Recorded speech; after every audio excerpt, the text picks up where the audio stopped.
Good evening. आज का जैसा कि हम अभी बहुचर्चित एग्ज़ाम 4 ग्रेड भर्ती परीक्षा राजस्थान पुलिस और भी राजस्थान प्रतियोगिता की होने वाली 2025 और 26 की परीक्षा के लिए और रिट मुख्य परीक्षा हेतु तो छोटे छोटे प्रश्न के रूप में मेवाड़ है और इतिहास से संबंधित बहुत सारी चीज़ें आती हैं। तो मैं आज आपके समक्ष जो कि मारवाड़ और मेवाड़ के मध्य एक महत्वपूर्ण संधि हुई जिनका नाम है आवल बावल की संधि। तो पहले तो तुम्हें याद रखना है कि आवल बावल की संधि कब हुई। तो आवल बावल की संधि 1453 ईस्वी में हुई। अब आवल बावल की संधि किसके मध्य हुई? तो राव जोधा और महाराणा कुंभा के मध्य हुई। और फिर तीसरे प्रश्न के रूप में आवल बावल की संधि में महत्वपूर्ण भूमिका किसकी थी?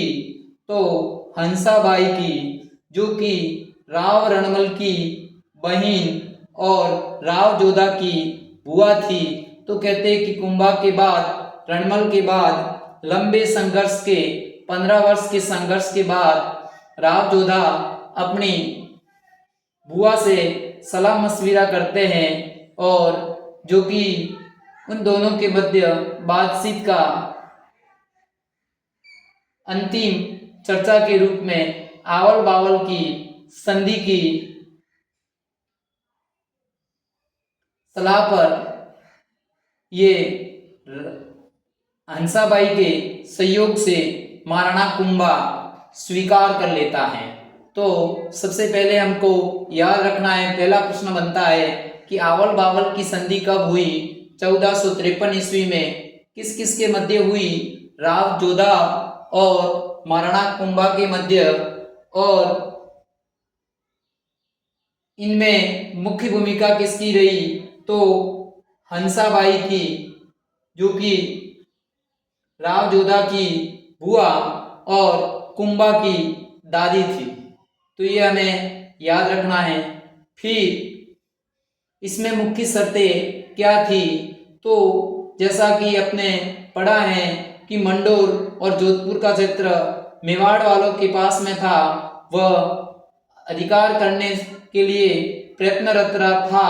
तो 1453 ईस्वी में उसको मंडोर का दिया जाता है और इस संधि को स्वीकार कर और वह एक स्वतंत्र रूप से 1453 ईस्वी में मारवाड़ का एक शासक राव जोधा बनते हैं।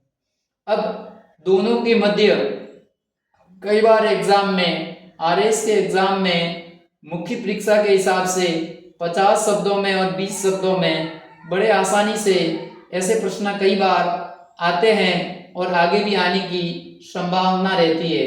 तो अब प्रश्न आता है कि आवल बावल की संधि के तहत दोनों के मध्य किस स्थान पर सीमा का निर्धारण फिक्स किया?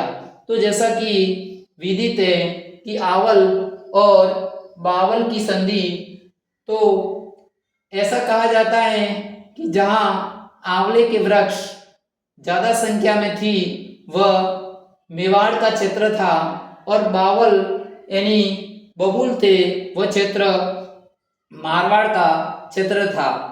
वैसे तो एक सामान्य भाषा में उस परिप्रेक्ष्य में कहा जाए तो मारवाड़ के जो सोजत के क्षेत्र है वहां पर मेहंदी के लिए वो क्षेत्र प्रसिद्ध है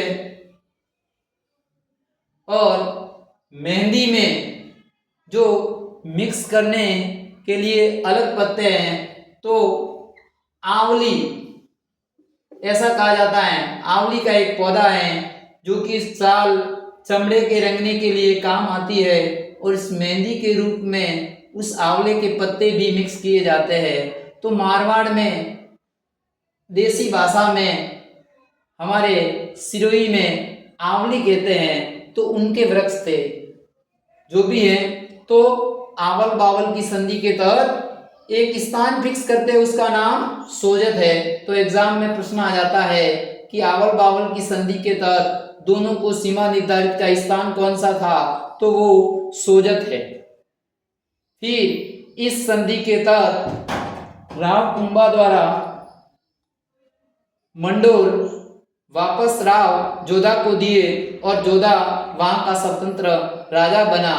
और फिर इसी के कड़ी मध्यस्थता के रूप में दोनों के मध्य वैवाहिक संबंध स्थापित होते हैं और कुंभा का पुत्र रायमल होता है।